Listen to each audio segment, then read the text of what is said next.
At 0647 hours on February 23, 1943, Sergeant Mike Kowalski crouched in a drainage ditch 400 yards from 3 Panzer IV tanks grinding toward American positions near Kasserine Pass, Tunisia.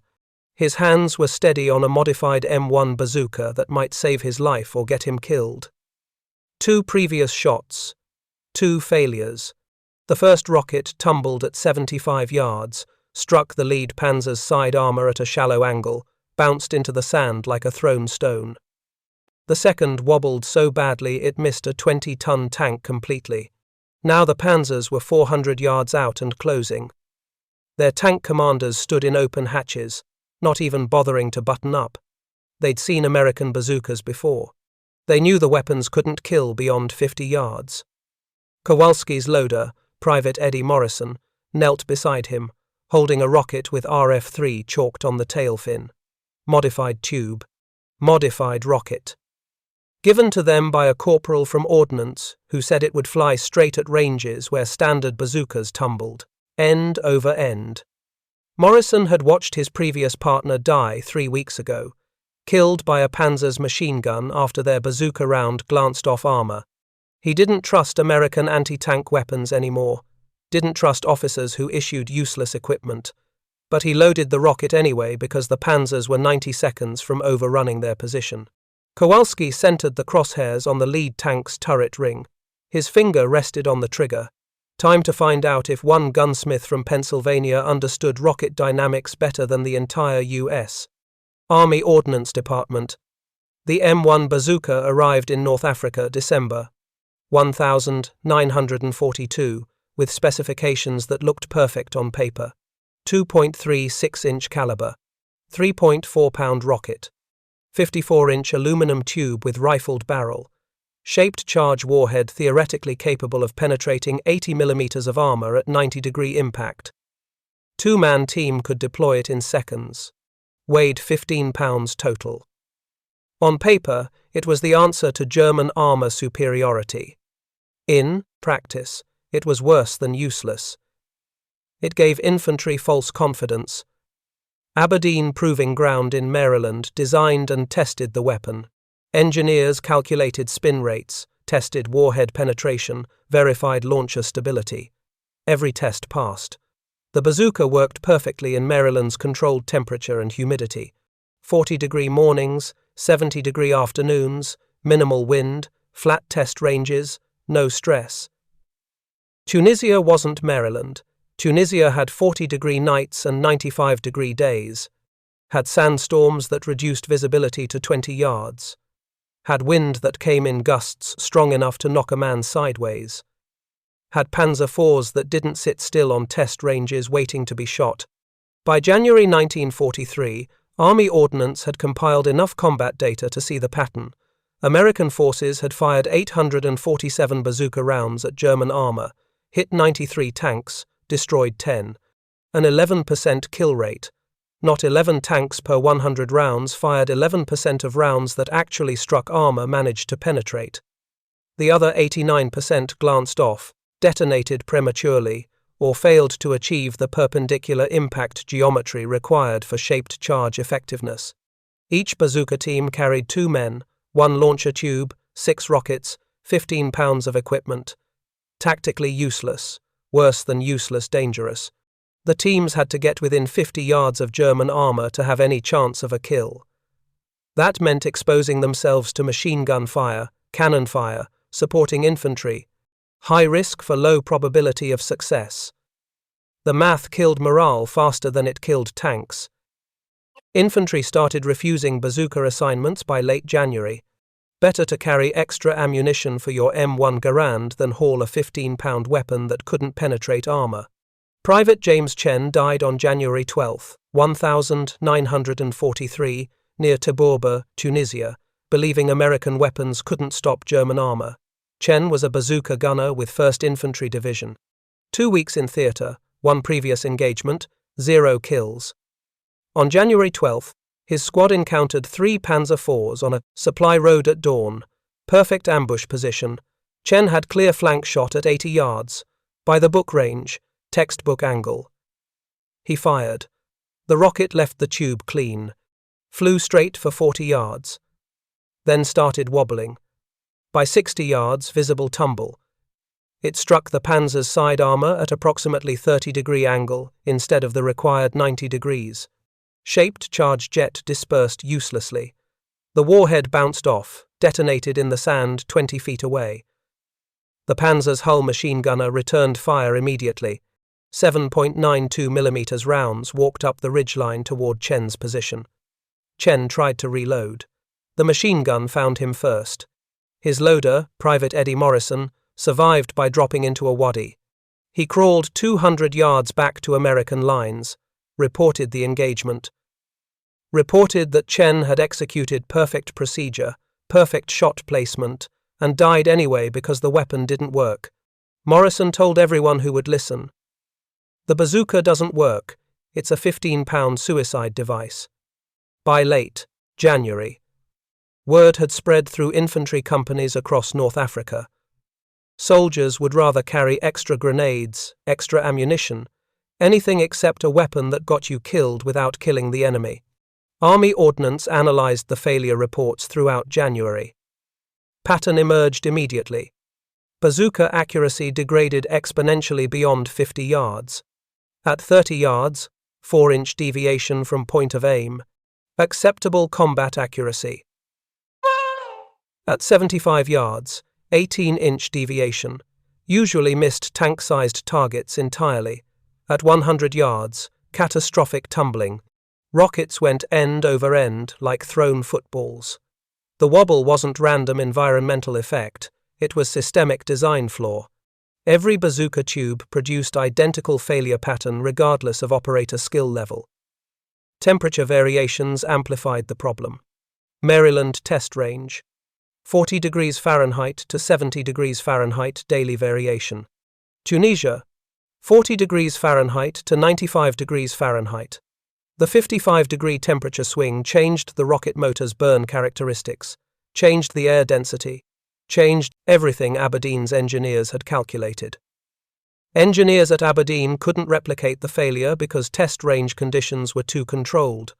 No wind, no heat, no dust, no incoming fire. The weapon worked perfectly in conditions that didn't exist in combat. Failed completely in conditions that did. Corporal Raymond Fitzpatrick landed in Algiers on February 3, 1943, carrying a duffel bag, a toolbox, and orders that terrified every engineer at Aberdeen Proving Ground. The orders came from Colonel Marcus Webb, Army Ordnance Department. Fix the bazooka in the field. No timeline, no budget limits, no excuses. Fitzpatrick was 34 years old. Too old for infantry combat, too valuable for depot maintenance duty. He'd spent 16 years as a civilian gunsmith in Scranton, Pennsylvania, before the war. Specialized in precision rifle barrels for competition shooters. Men who needed half-inch groups at 600 yards. Men who understood that 0.001 inches of rifling error meant missing the target completely. Fitzpatrick understood rifling tolerances the way other men understood baseball statistics. Could measure groove depth by feel. Could identify improper twist rates by the sound a bullet made leaving the barrel. The Army had pulled him from Aberdeen's testing facility because their PhD engineers couldn't solve a problem that was killing soldiers daily. They gave him portable reaming equipment, 500 rounds of ammunition, transport to Tunisia, 1 mechanic's assistant, no team of engineers, no laboratory, no controlled environment. Just one instruction from Webb: make it work or we're sending infantry against panzers with hand grenades and prayers. Fitzpatrick arrived at the front February 5th. Reported to Captain Harold Jensen, local ordnance officer.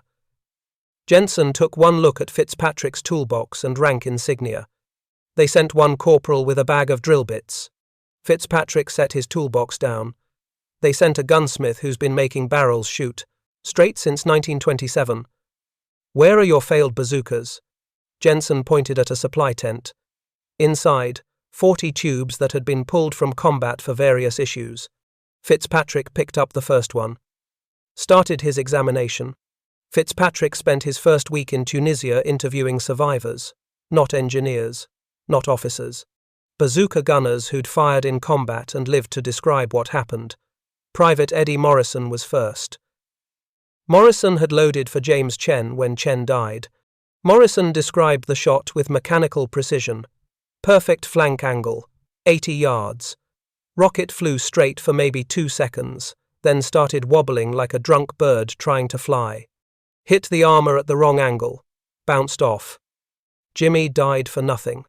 Sergeant Thomas Bailey had 3 combat engagements, 0 kills. I aimed center mass every time. Did everything by the book. First shot veered left, hit the track assembly, bounced into the dirt. Second shot went high, sailed over the turret. Third shot wobbled so bad I thought the rocket was defective. Tank crew laughed at us. Actually laughed. Lieutenant Frank Rodriguez commanded a platoon, had watched 6 men die carrying bazookas in the past month. The Germans don't even take cover anymore.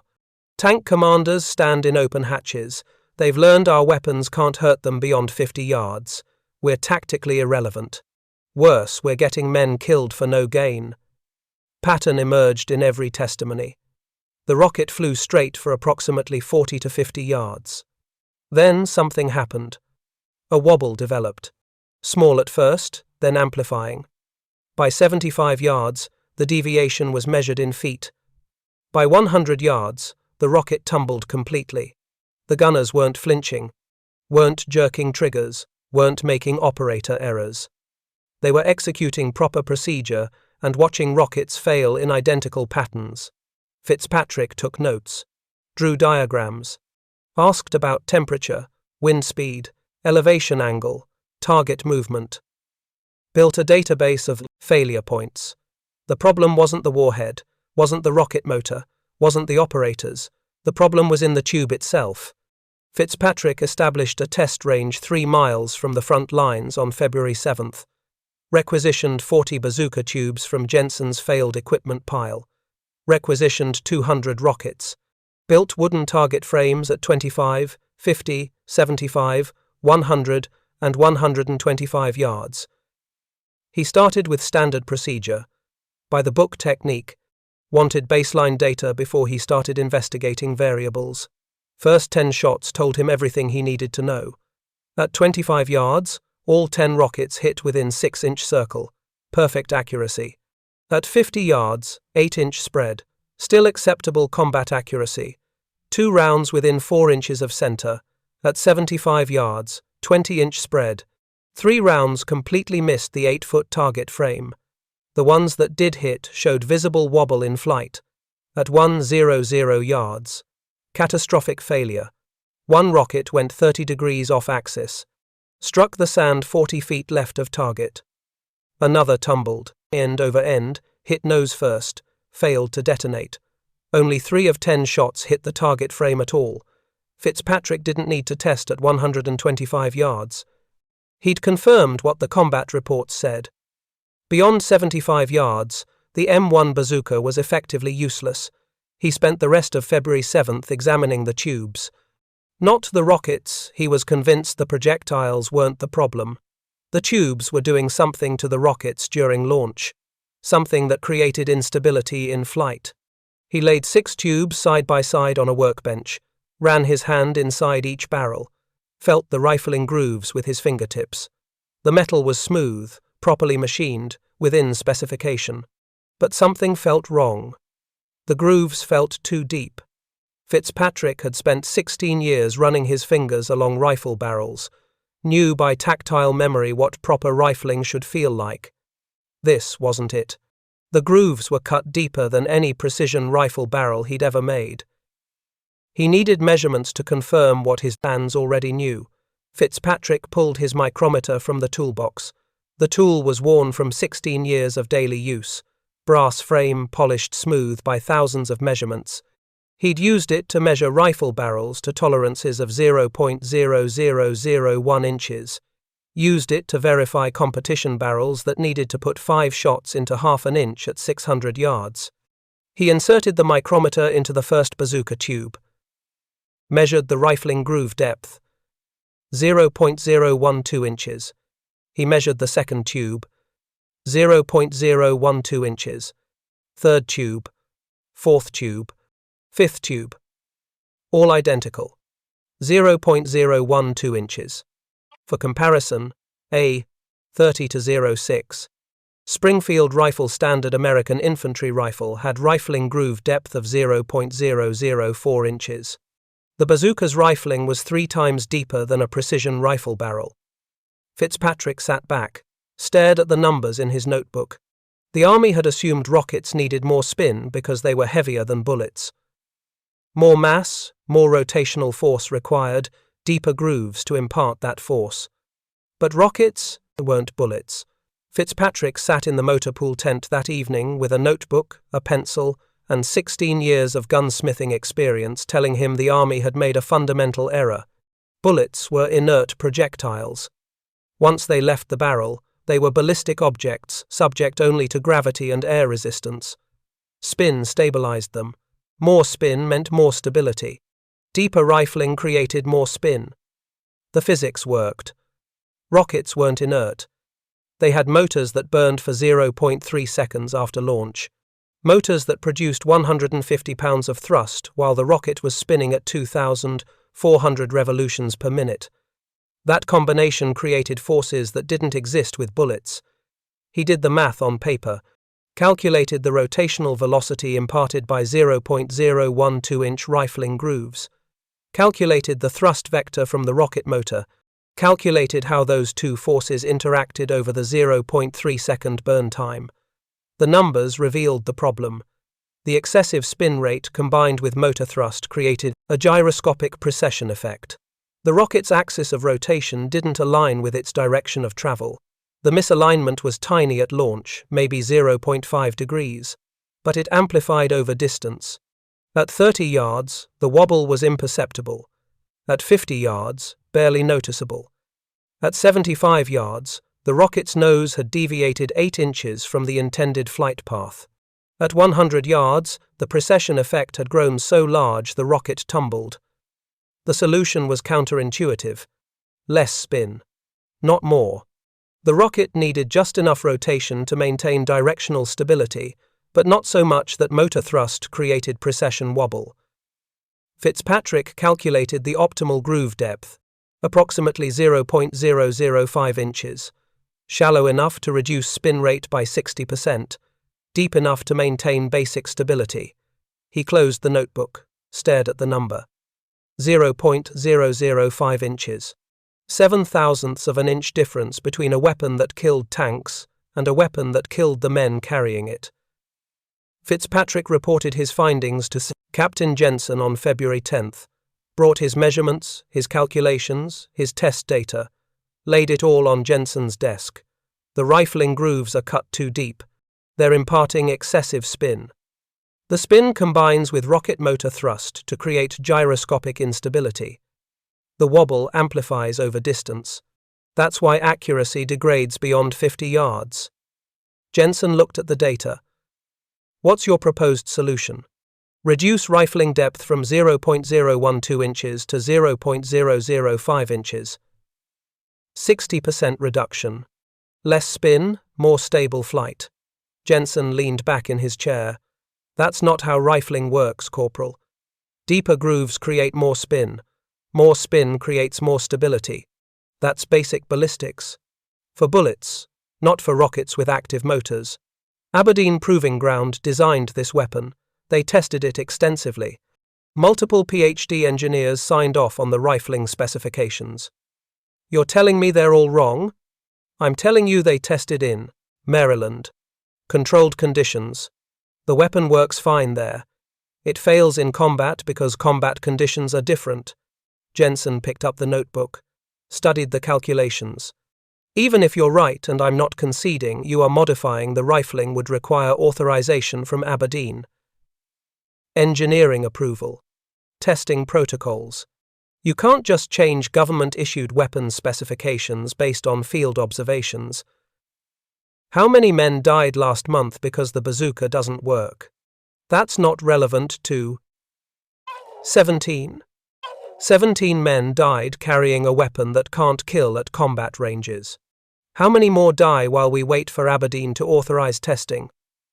Jensen set the notebook down. I appreciate your analysis, Corporal. I'll forward your findings to Colonel Webb. He'll determine next steps. How long will that take? 4 to 6 weeks, maybe longer. Fitzpatrick stood, picked up his notebook. We don't have 6 weeks. Fitzpatrick had no authority to modify equipment. Army regulations were explicit. Field modifications to weapons systems required engineering approval from Aberdeen Proving Ground. Engineering approval required controlled testing. Controlled testing required modified equipment to test. Circular logic that killed soldiers while paperwork circulated through channels. Aberdeen wouldn't authorize field modifications without proof they worked. But Fitzpatrick couldn't prove they worked without making modifications. The bureaucracy was designed for peacetime testing cycles. Submit proposal. Wait for review. Conduct tests. Analyze data. Submit findings. Wait for approval. Implement changes. Timeline. 6 months minimum. Meanwhile, German armor was killing Americans daily. Every tank engagement with standard bazookas meant 11% chance of success, 89% chance of failure. Soldiers were dying because weapons designed for Maryland test ranges couldn't perform in Tunisia combat conditions. Kasserine Pass offensive was scheduled for February 19th. 9 days away. American infantry would face panzer divisions with bazookas that couldn't penetrate armor beyond 50 yards. The tactical situation was simple: fix the weapons or watch men die. Fitzpatrick made his decision, February 11th. He'd modify 6 tubes without authorization, test them in combat. If they worked, the data would force Aberdeen to approve the change. If they failed, he'd face court-martial. Either way, he'd have an answer in days instead of months. Fitzpatrick started work after midnight on February 11th. Motor pool tent was empty except for him and a single Coleman lantern casting shadows across his workbench. He'd requisitioned a hand reamer from the machine shop, tool designed for deburring holes, not for precision rifling work, but it was all he had. The reamer could remove 0.007 inches of material if he worked carefully. First tube took 3 hours. Bazooka barrel was aluminum alloy, softer than steel rifle barrels, easier to cut, but also easier to gouge if the reamer slipped. He had to work slowly. Insert the reamer, rotate by hand, check depth with micrometer every quarter turn, remove material gradually. Target depth, 0.005 inches, tolerance plus or minus 0.0002 inches, 1/5 the thickness of standard printer paper. His hands cramped after the first hour. Sweat made the reamer handle slippery despite the 50-degree night air. He wrapped a rag around the handle for better grip. Kept working. By 0200 hours, the first tube was complete. He examined it with a bore light. The lands and grooves looked clean. Consistent depth along the entire barrel length. He measured 6 points with the micrometer, all within tolerance, 0.0048 to 0.0052 inches. He marked the tube with chalk, RF1, Raymond Fitzpatrick, tube number 1, second tube went faster. 2 hours. He'd developed a rhythm. Feel the resistance, rotate steadily, check depth. Remove another 0.001 inches. The work was meditative. Just him and the aluminum and micrometer telling him whether he was saving lives or destroying his career. Third tube, 90 minutes. He was getting efficient, understanding how the aluminum cut, how much pressure to apply, where the reamer wanted to catch on imperfections in the original machining. By February 14th, 6 tubes complete. Fitzpatrick tested the modified tubes alone at dawn on February 15th, 4 miles from camp. Far enough that nobody would hear the launches. Close enough to return before morning formation. He'd hidden the 6 tubes RF1 through RF6 under canvas tarps in a supply truck.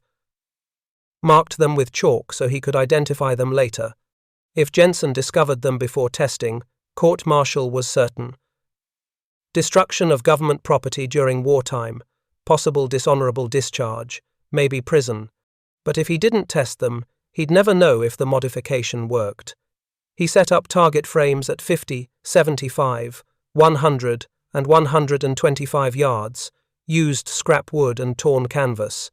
Nothing elaborate, just needed. Something visible to confirm point of impact.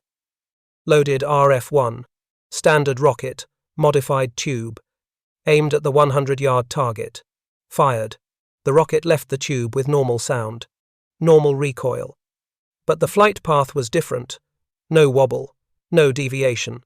The rocket flew straight across 100 yards in 1.9 seconds. Hit the target 3 inches left of center.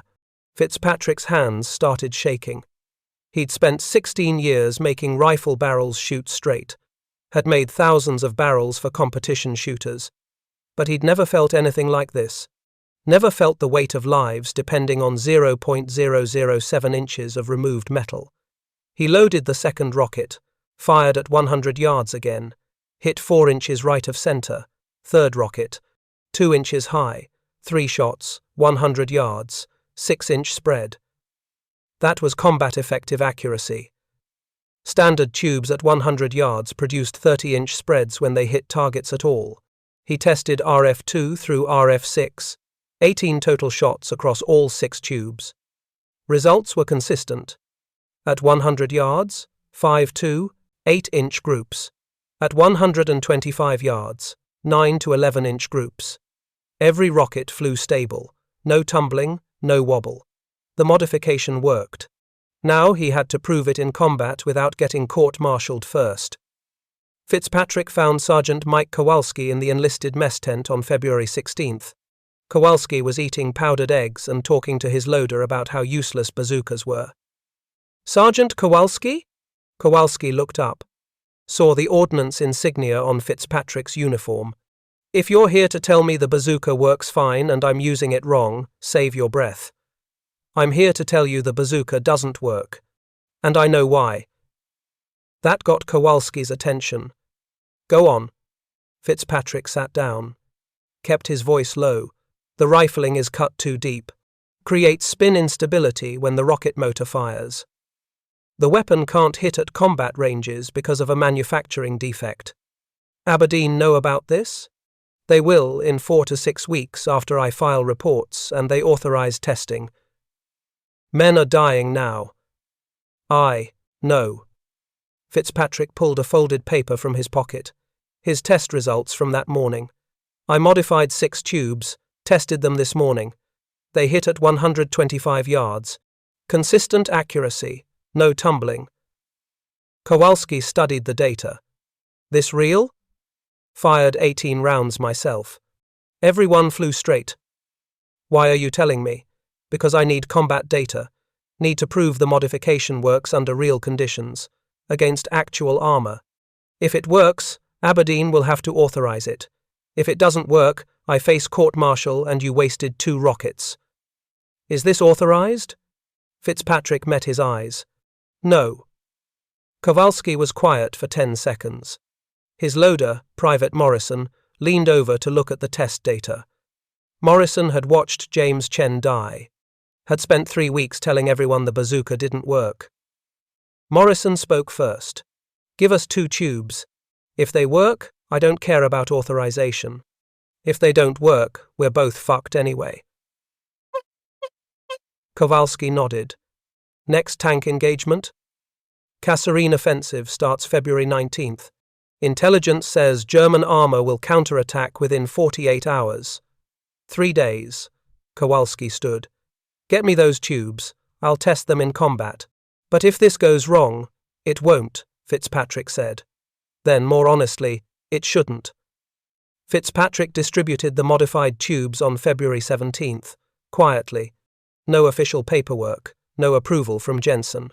Kowalski's team received RF-3 and RF-5. 2 tubes, 12 rockets between them. Sergeant Thomas Bailey got RF-1 and RF-2. Bailey had 3 previous engagements, 0 kills with standard tubes. Corporal James Watkins received RF-4. Watkins was a careful shooter, methodical. If the modification worked, he'd document everything. Lieutenant Frank Rodriguez took RF-6. Rodriguez commanded the platoon, had lost 6 men to useless bazookas in the past month. He didn't ask if the modification was authorized, just asked if Fitzpatrick believed it would work. The math says it should.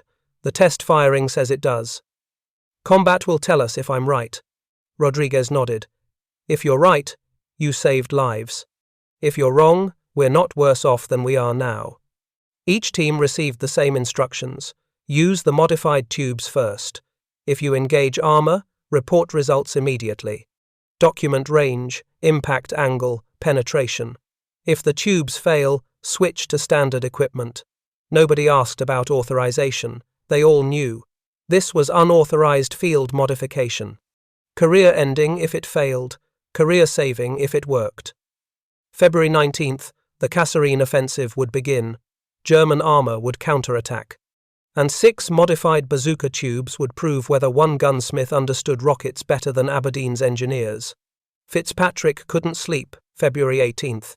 Lay in his cot, staring at the canvas tent ceiling. Listening to other men snore. Listening to distant artillery fire from the front lines. In 12 hours, American infantry would face German armor. Some of those soldiers would be carrying his modified tubes. If the tubes worked, men would survive who otherwise would die. If they failed, if the modification made accuracy worse, if rockets tumbled more severely, if warheads failed to detonate, men would die because he'd violated regulations. He'd spent 3 hours modifying each tube, 21 hours total work, 0.007 inches of removed metal per tube, less than the thickness of 2 sheets of paper. That tiny change would either prove his calculations correct or prove he'd been catastrophically wrong. He thought about James Chen, dead at 80 yards, with a perfect flank shot because his rocket wobbled. Thought about the 17 other men who'd died in January carrying weapons that couldn't kill tanks. Thought about how many more would die in February if the bazooka stayed broken. At 0200 hours, he gave up trying to sleep. Got dressed, walked to the motor pool, sat on a supply crate and waited for dawn. Waited for combat to deliver the verdict. 50 modified bazooka tubes entered combat across the Tunisia front in early March 1943. Army ordnance tracked every engagement with bureaucratic precision. Each shot documented, each hit recorded, each kill confirmed by multiple observers. The data told a story that couldn't be ignored. March 1st through 7th, 31 tank engagements involving modified tubes. 18 confirmed kills. 7 additional tanks damaged severely enough to withdraw from combat. Kill rate, 58%. Standard tubes during the same period, 12% kill rate. The difference was statistically impossible to dismiss as random variance. This wasn't measurement error, wasn't operator skill improvement, wasn't better tactical deployment. The only variable that had changed was 0.007 inches of rifling depth. But raw percentages didn't capture the psychological impact. The numbers didn't show what was happening inside German tank crews. Didn't show how Wehrmacht armor doctrine was changing in real time because American infantry suddenly had weapons that worked. German tank crews noticed first. Radio intercepts from March 5th captured a German armor commander warning his unit about the new threat. The message was translated at Allied intelligence headquarters within 6 hours. American rocket launchers now effective beyond 200 meters. Maintain distance. Use cannon fire. Avoid close engagement with infantry positions. It was the first time in the North Africa campaign that Wehrmacht armor doctrine had changed in response to American infantry weapons. German panzers had owned the battlefield since arriving in Tunisia. They'd learned to ignore bazooka teams, learned that American rockets couldn't hurt them beyond 50 meters.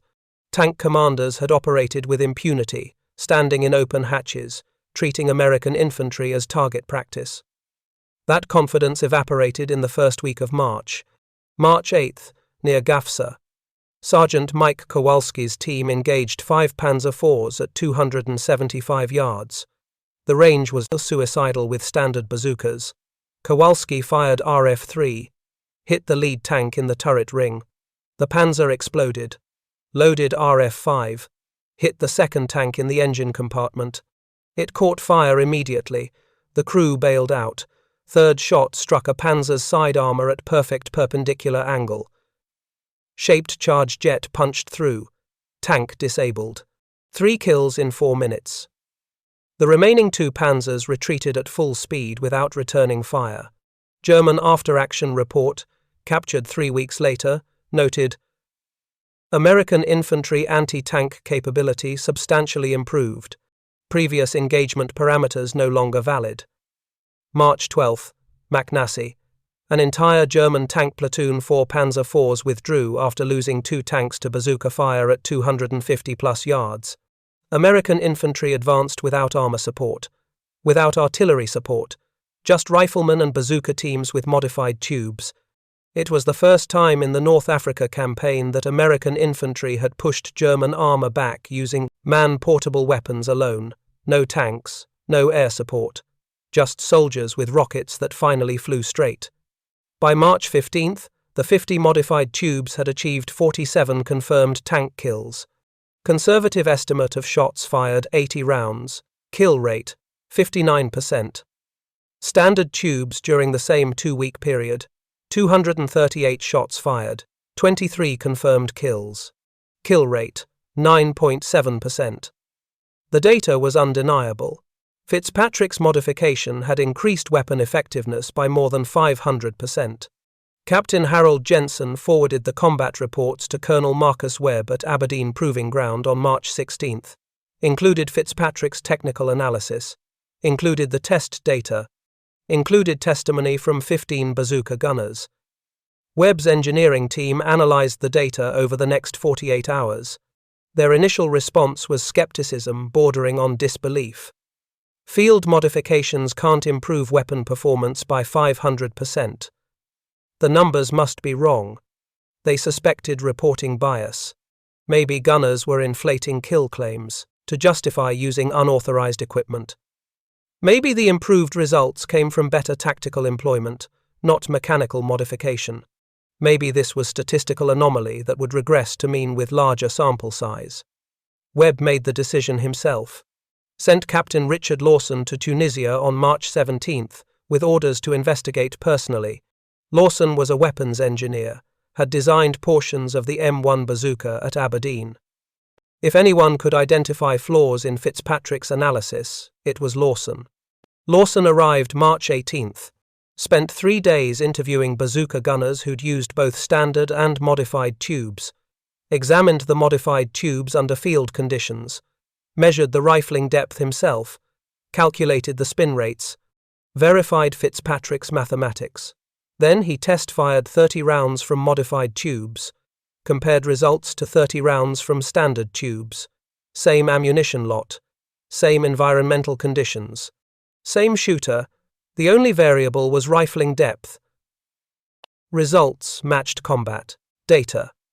Modified tubes produced 6 to 8 inch groups at 100 yards.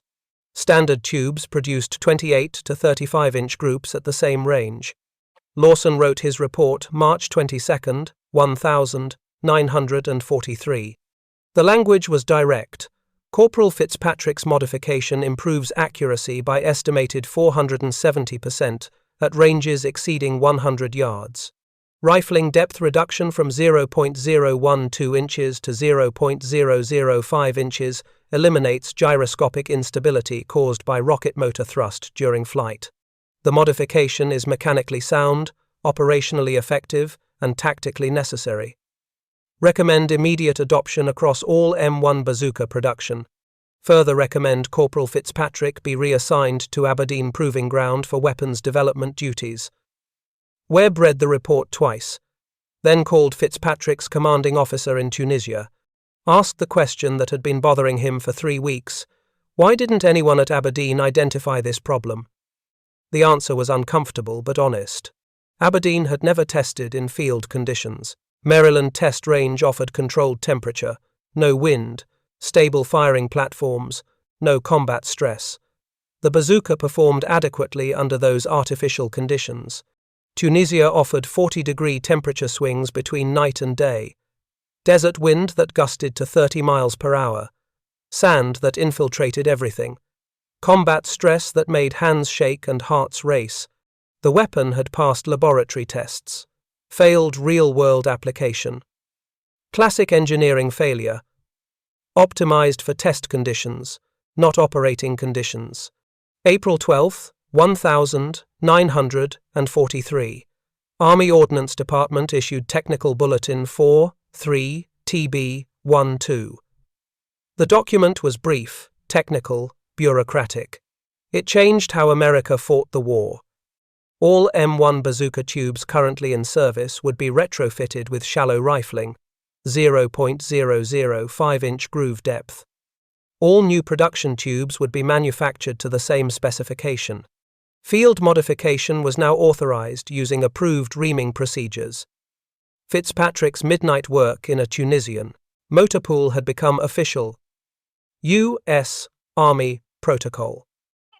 By May 1943, 2,300 bazooka tubes had been modified in North Africa. Teams of armourers used Fitzpatrick's hand-reaming technique. Each tube took 90 minutes.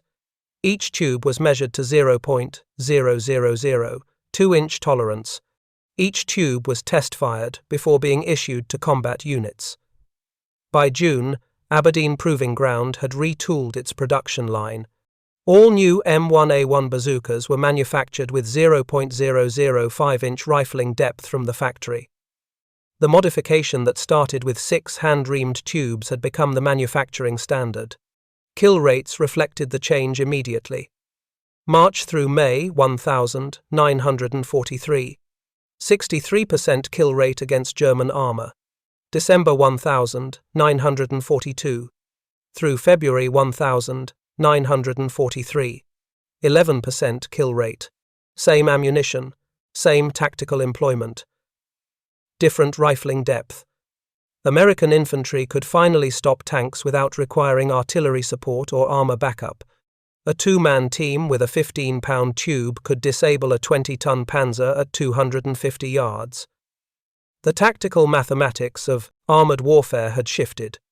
July 10, 1943. Allied forces invaded Sicily. American infantry came ashore carrying modified bazookas.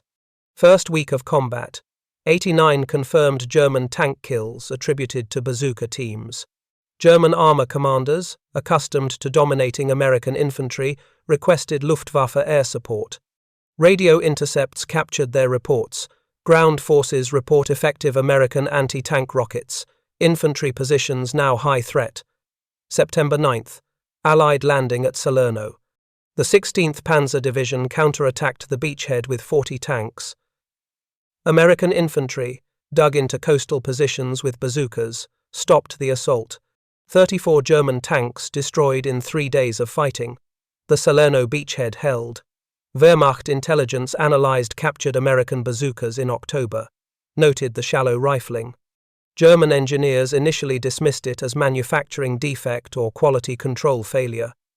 Later analysis revealed it was intentional design modification. By late 1943, the German Panzer IV, a reverse-engineered copy of the American bazooka, incorporated similar rifling geometry. Fitzpatrick's modification had influenced enemy weapon development. April 1943. Army Ordnance reassigned Corporal Raymond Fitzpatrick to Aberdeen Proving Ground, Maryland. Promoted him to sergeant, assigned him to the Ordnance Development Section with specific orders. Improve infantry weapons based on field feedback from combat theatres.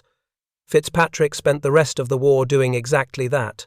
He became the bridge between soldiers who used weapons and engineers who designed them.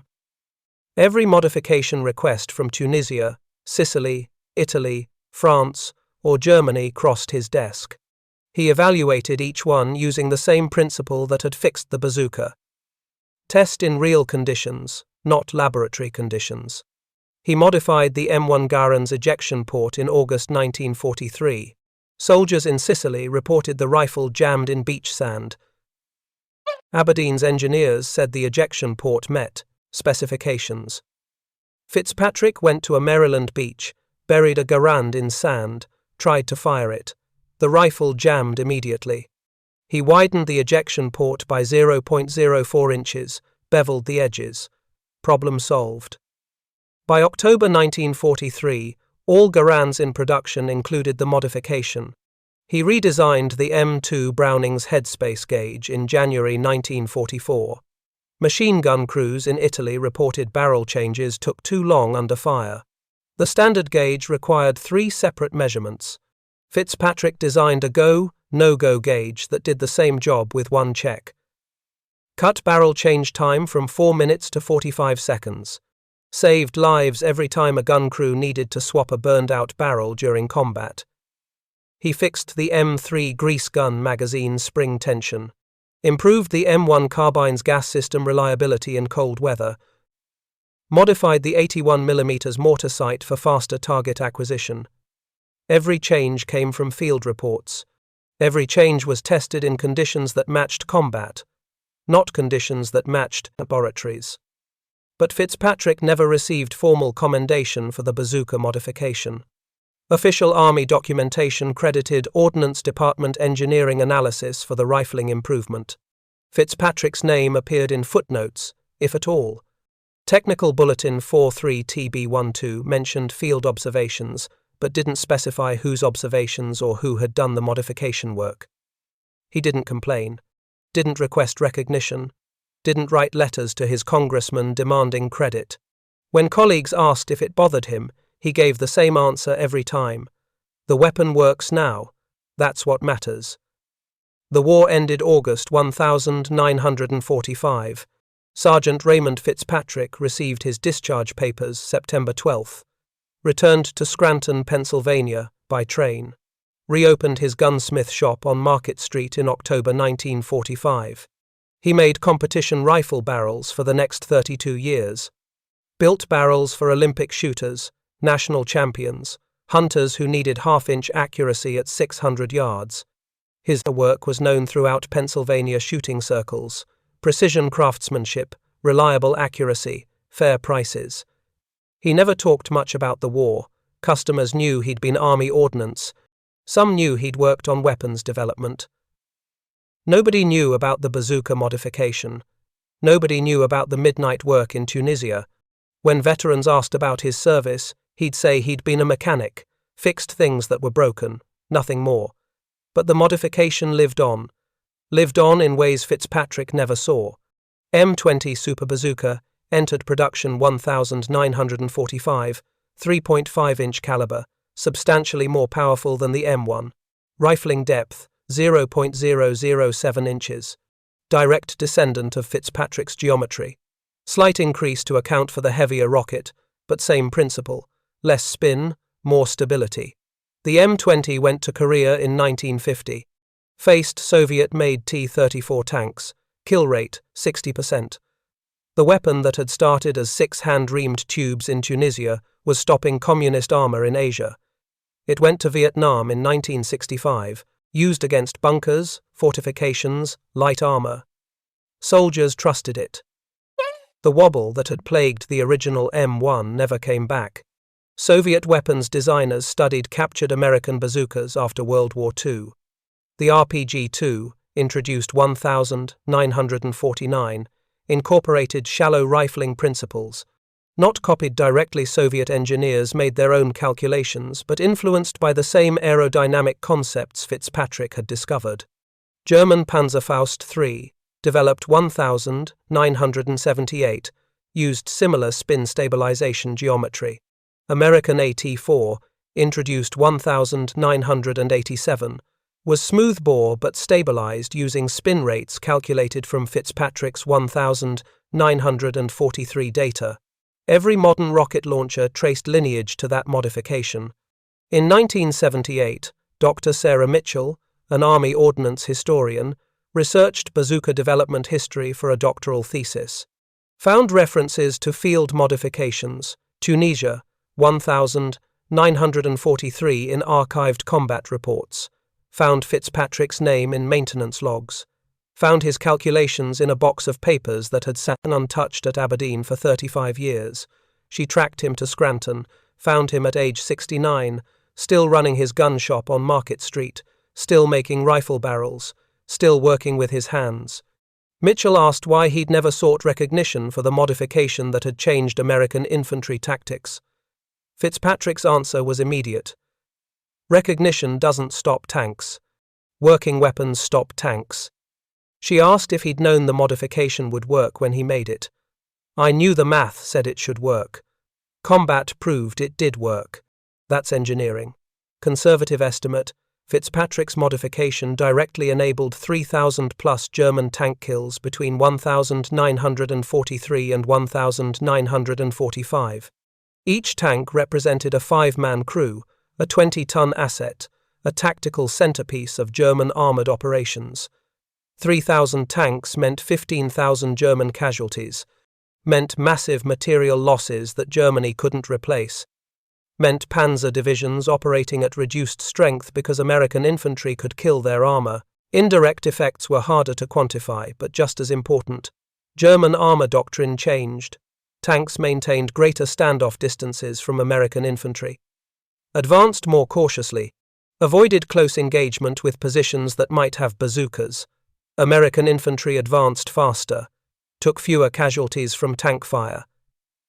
Held beachheads at Sicily, Salerno, Anzio, Normandy. Stopped German counterattacks at Market Garden and the Bulge. Post-war analysis by Rand Corporation, published 1952, concluded, M1 Bazooka modification increased weapon effectiveness by 540%.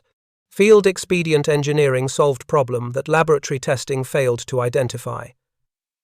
Estimated 8,000 to 12,000 American infantry lives saved due to improved anti-tank capability, 1,943 to 1,945. Raymond Fitzpatrick died March 1991, age 82. Buried in Cathedral Cemetery, Scranton, Pennsylvania. His obituary in the Scranton Times-Tribune mentioned 46 years as a gunsmith, mentioned Army service during World War II. No details about what he'd done or why it mattered. His gun shop closed in 1992. The building was demolished in 2003 to make room for a parking garage. The modified bazooka that started everything, Tube RF-3, used by Sergeant Kowalski at Kasserine Pass, sits in the Army Ordnance Museum at Aberdeen Proving Ground. Small placard beside it reads, M1 Bazooka, Field Modified 1943, Tunisia. No mention of Fitzpatrick's name, but every weapons engineer who works at Aberdeen knows the story. Knows that sometimes the best solutions come from mechanics with micrometers, not PhD engineers with theories. Innovation in wartime doesn't come from committees sitting in climate-controlled conference rooms at Aberdeen Proving Ground.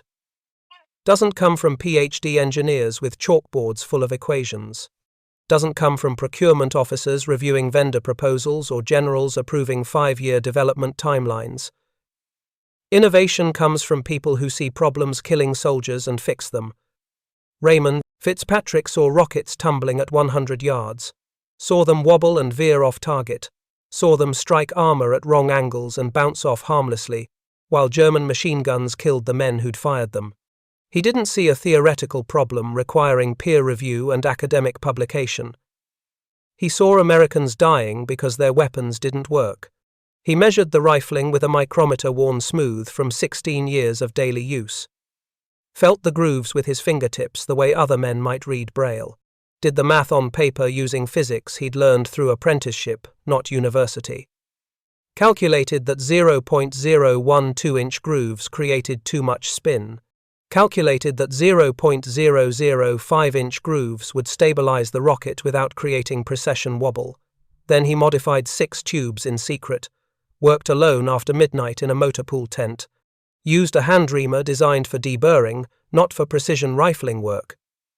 Spent 3 hours on the first tube, cut his thumb on the second. Finished all 6 by February 14, 1943. Knowing that discovery meant court-martial, and knowing that doing nothing meant watching more soldiers die, he proved it worked in combat, not in controlled tests, not in laboratory conditions. In combat, where rockets had to fly through desert wind and hit moving tanks while the shooter's hands shook from adrenaline and incoming machine gun fire walked toward his position. The modification saved thousands of lives. Changed how America fought the war. Changed how every army in the world designed rocket launchers for the next 80 years. That's innovation. Not the sanitized version taught in engineering schools, the real version. Messy, unauthorized, driven by urgency and moral necessity rather than approval processes. The official system said deep rifling creates stability. That was received wisdom. That was what every ballistics textbook taught. That was what Aberdeen's engineers believed because their tests in Maryland proved it worked. Tests conducted at 70 degrees Fahrenheit with no wind and no incoming fire and no soldiers dying when the weapon failed.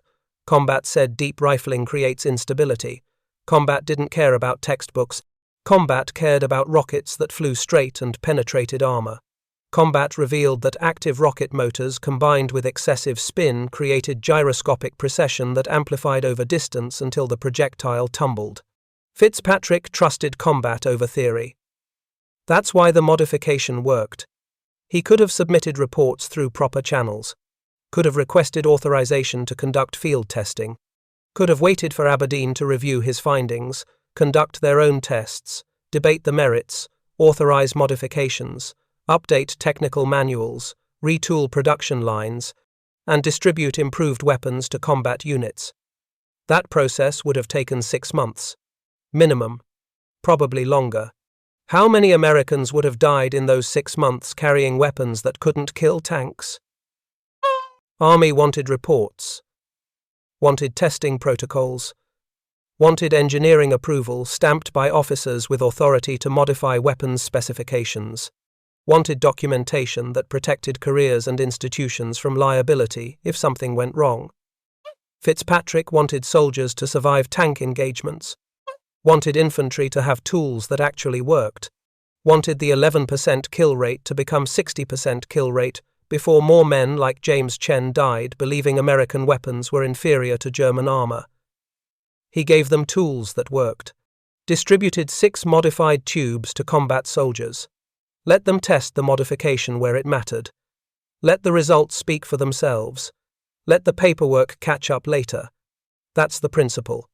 See the problem. Understand the physics. Fix it.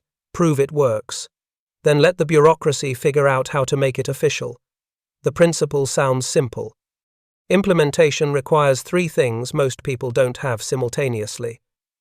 Technical expertise, to POSIT, identify solutions, moral courage to act without authorization, and willingness to accept consequences if you're wrong. Fitzpatrick had all 3. He understood rifling geometry better than engineers who'd designed the weapon. He had courage to violate regulations when regulations were killing soldiers. He accepted that court-martial was possible consequence of unauthorized modifications. He did it anyway. Because doing nothing while men died was worse than any punishment the army could inflict. That's the principle that saved lives in 1943. That's the principle that still saves lives today. That's the principle military institutions struggle to incorporate into their processes because it requires trusting sergeants and corporals to make decisions that regulations reserve for officers and engineers. But wars aren't won by following regulations. Wars are won by people who understand when regulations become obstacles to survival and have courage to work around them. Fitzpatrick worked around them, modified 6 tubes without permission, tested them without authorization, distributed them without approval. Saved thousands of lives before the paperwork arrived.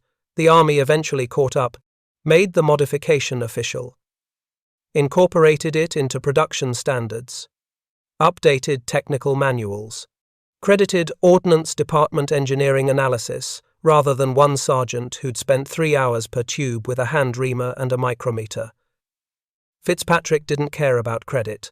He cared that the weapon worked, that soldiers carrying bazookas in Italy and France and Germany had tools that killed tanks instead of getting them killed. That's the principle. Not glory, not recognition, not career advancement, just making things work so soldiers survive. Everything else is noise. The U.S. Army still teaches the Fitzpatrick case study at Ordnance Officer Basic and Advanced Courses, Fort Lee, Virginia. Every lieutenant and captain going into ordnance specialty spends 2 hours studying what happened in Tunisia in 1943. The lesson isn't about rifling geometry. The lesson is about field conditions, revealing problems that laboratory testing misses. The pattern has repeated in every American conflict since World War II. Weapons that work perfectly at Aberdeen Proving Ground fail catastrophically in combat. The testing environment doesn't match the operating environment. Controlled conditions don't reveal problems that emerge from chaos, stress, extreme temperatures, or novel tactical employment. Vietnam, 1965, M16 rifle, worked flawlessly at Aberdeen. Soldiers loved it during training. Lighter than the M14, higher rate of fire, lower recoil. Then it went to Vietnam and started jamming in combat. Humid jungle conditions combined with different powder in the ammunition created carbon buildup that caused failures to extract. Marines found dead soldiers with cleaning rods jammed down their barrels, trying to clear malfunctions while under fire. The Army initially blamed soldiers, said they weren't cleaning weapons properly, said they needed more training. Classic response: assume the operator is at fault when the weapon fails. Field armourers knew better. They'd seen the carbon buildup, understood that Aberdeen's testing hadn't accounted for Vietnam's humidity or sustained full automatic fire or the specific ammunition being issued in theatre.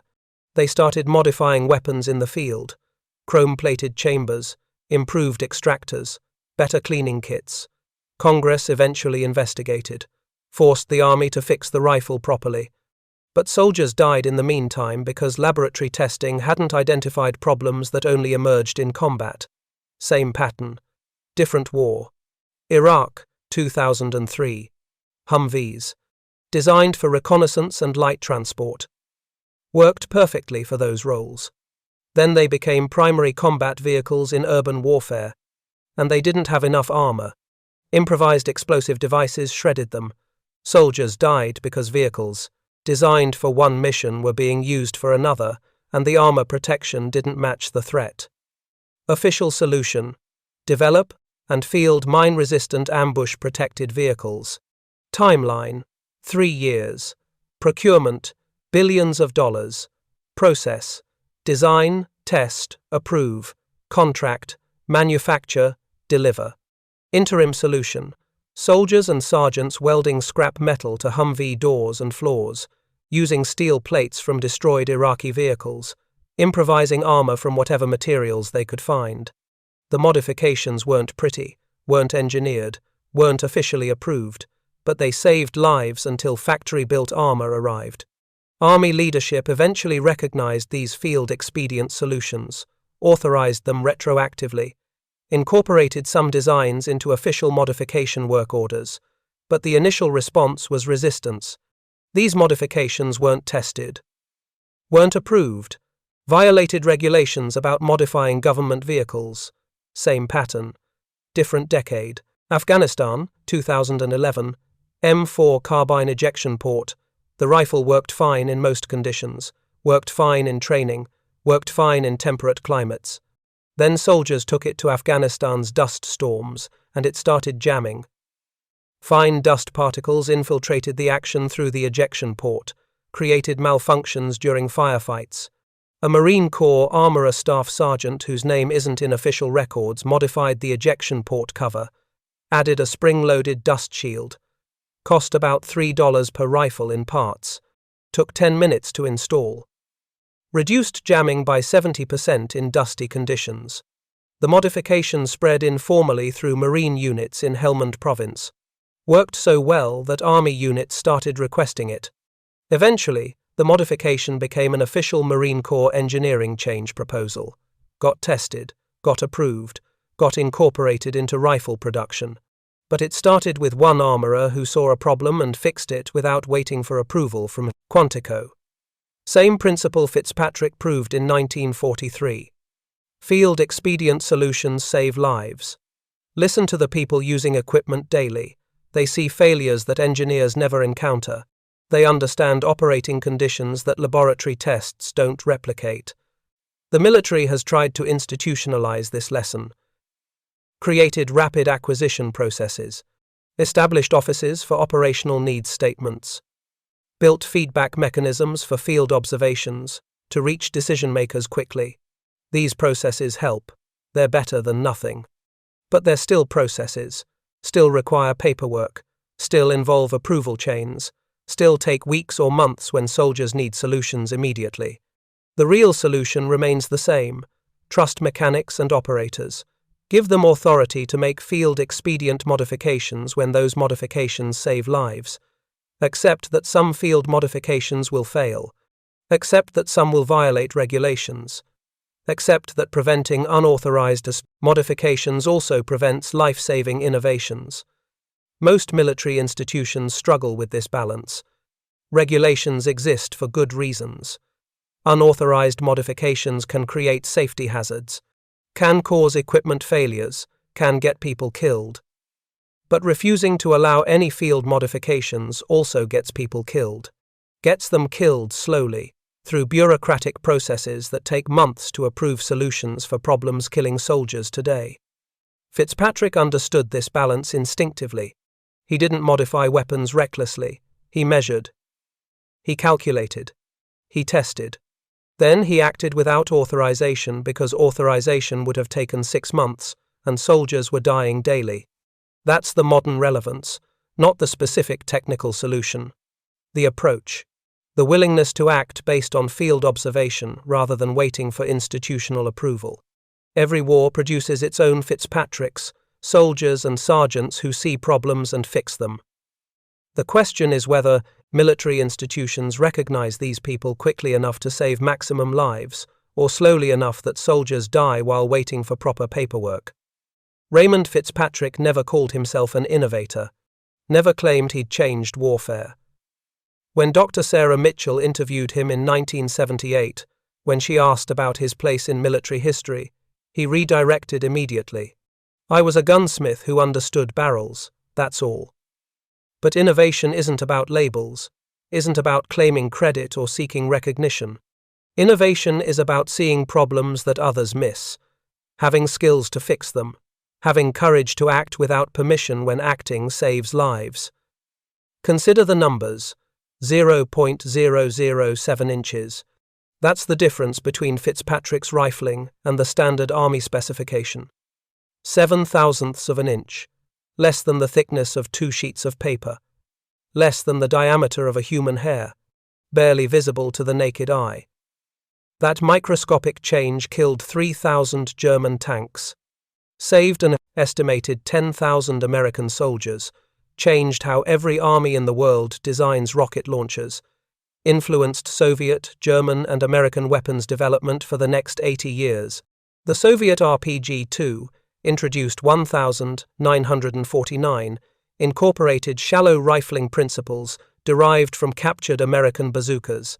The German Panzer IV, developed in the 1970 seconds, used similar aerodynamic concepts.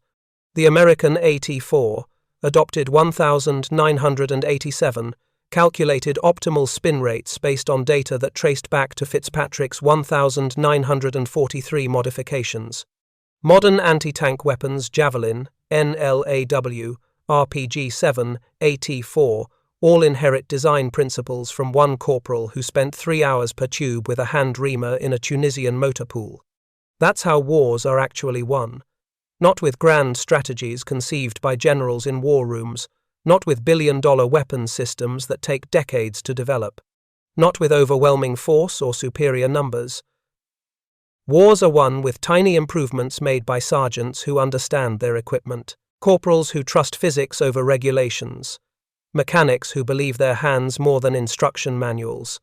The grand strategies matter. The expensive weapons systems matter. The generals and the force ratios and the logistics chains all matter. But they matter less than getting the small things right. Less than making sure the rifles don't jam, the rockets fly straight, the radios work in the rain, the vehicles start in the cold. Fitzpatrick understood this instinctively. He didn't think about strategic implications, didn't consider how his modification might influence post-war weapons development, didn't calculate how many lives he might save if the modification worked. He saw rockets wobbling, knew why they wobbled, fixed it. Everything else followed from that simple sequence. His life followed a pattern that should be impossible but keeps recurring. 16 years making rifle barrels in Pennsylvania before the war, building precision instruments for men who needed half-inch accuracy at 600 yards, learning rifling geometry not from textbooks but from thousands of barrels, each one teaching him something about how metal and physics and precision intersect. 11 months in Tunisia, fixing weapons, applying civilian expertise to military problems, translating 16 years of tactile knowledge into solutions that saved lives. Then back to Pennsylvania, back to making rifle barrels, 46 more years of precision work. Never talking about the war, never seeking recognition for what he'd done, never writing memoirs or giving speeches or consulting for weapons manufacturers, just making barrels, making them straight, making them precise, making them work. He died in March 1991, age 82, buried in Cathedral Cemetery in Scranton. His obituary in the local paper mentioned his gunsmith shop, mentioned army service, mentioned surviving family, didn't mention bazookas, didn't mention that his work had influenced 80 years of weapons development, didn't mention the thousands of soldiers who came home because rockets flew straight instead of tumbling. His shop closed the following year. The building stood empty for a decade, demolished in 2003 to make room for a parking garage. Nothing marks the location now, no plaque, no memorial, no indication that anything significant ever happened there. But every American soldier who carried a bazooka from 1943 to 1945 benefited from Fitzpatrick's work. Every Marine who used an M20 Super Bazooka in Korea, every soldier who fired an AT-4 in Iraq or Afghanistan. They all carried weapons that incorporated principles one gunsmith discovered by measuring rifling grooves and trusting his hands over official specifications. The modified bazooka that started everything Tube RF-3, used by Sergeant Mike Kowalski at Kasserine Pass on February 23, 1943, sits in the Army Ordnance Museum at Aberdeen Proving Ground. Display case in the World War II section. Small placard beside it. M1 Bazooka. Field modified 1943, Tunisia. The placard doesn't mention Fitzpatrick's name, doesn't explain what the modification was or why it mattered, doesn't tell visitors that this particular tube represents the moment when one corporal's unauthorized action changed how armies fight tanks. Most visitors walk past without stopping. It's just another weapon in a museum full of weapons. Nothing visually distinctive, nothing that indicates its significance. But every weapons engineer who works at Aberdeen knows the story. New engineers hear it during orientation. It's part of institutional culture now, part of how Ordnance teaches its officers to think about field feedback and laboratory testing and the gap between controlled conditions and combat reality. The story has become legend within military ordnance circles. Details have been embellished over 80 years. Some versions claim Fitzpatrick modified dozens of tubes. Some claim he faced immediate court-martial. Some claim he received medals that don't appear in official records. The truth is simpler and more powerful. He modified 6 tubes. He didn't face court-martial because the modification worked, and pragmatic officers recognized that punishing success was counterproductive. He didn't receive medals because official army documentation credited institutional engineering analysis rather than individual initiative. He just fixed a problem that was killing soldiers, used skills he'd developed over 16 years of civilian work, acted without authorization because waiting for authorization meant watching more men die, proved the modification worked in combat. Let the army figure out how to make it official. That's the story. That's the lesson. That's what military institutions struggle to incorporate into their processes, because it requires trusting enlisted personnel to make decisions that regulations reserve for officers and engineers. But that's where innovation comes from. Not from committees. not from approval processes. From people who see problems and fix them. People who trust their expertise over regulations. People who understand that sometimes saving lives requires breaking rules. Fitzpatrick spent 73 years making things work, making barrels straight, making weapons accurate, making problems go away through precision and expertise and refusal to accept that within specification was good enough when better was possible. He never called himself an innovator, never claimed he'd changed history, never sought recognition for work that influenced 8 decades of weapons development. He was a gunsmith who understood barrels, who understood that sometimes less spin means more stability, who understood that sometimes breaking regulations saves lives, who understood that sometimes the best engineering happens in motor pools at midnight with hand tools and courage. That understanding killed 3,000 German tanks, saved 10,000 American soldiers, changed how armies fight. And it started with 7/1,000ths of an inch. This story demonstrated how tiny changes can have massive consequences. Please hit that like button right now. Every like tells YouTube to share this with more history enthusiasts who appreciate the mechanics behind the warfare. The algorithms don't care about footnotes, but they respond to engagement, and your engagement keeps these forgotten stories from disappearing. Subscribe and turn on notifications. We're rescuing forgotten stories from World War II archives every week. Stories about the sergeants, the mechanics, the engineers whose names never made the history books but whose innovations changed the war. These aren't the stories about generals or famous battles. These are stories about 0.007 inches of rifling depth, about piano wire tensioners, about matchsticks that saved 2,000 pilots. Drop a comment right now telling us where you're watching from. Are you watching from Pennsylvania, where Fitzpatrick ran his shop? From Tunisia, where he tested the modification? From Aberdeen, where his work is still taught? From anywhere in the world where his innovation influenced weapons you've used or studied? We've got a community spanning 6 continents. Veterans, engineers, historians, students, mechanics who understand that sometimes the most important innovations happen at midnight with hand tools.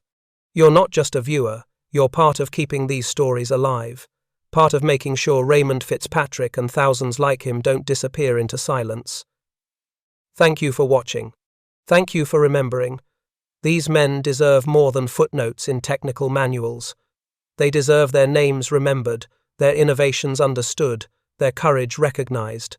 They saved thousands of lives by seeing problems others missed and having the courage to fix them without permission. See you in the next story.